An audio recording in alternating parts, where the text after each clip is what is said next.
میں آج اپنی اسلام آباد کے تینوں حلقوں کے عوام سے مخاطب ہوں، NA46، NA47، NA48۔ سب سے پہلے میں آپ سب کا شکریہ ادا کرتا ہوں،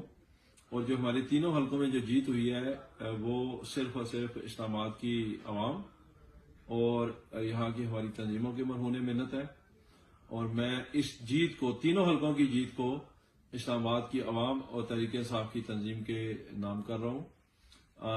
جس طرح ہماری تنظیموں نے ہماری کیمپین چلائی اور جس طرح عوام نے ہمیں رسپانس دیا، وہ ناقابل فراموش ہے۔ میں اسلام آباد کی عوام کو یہ یقین دلانا چاہتا ہوں کہ ہماری جو تینوں سیٹیں ہیں جو ڈکیتی کر کے چھینی گئی ہیں،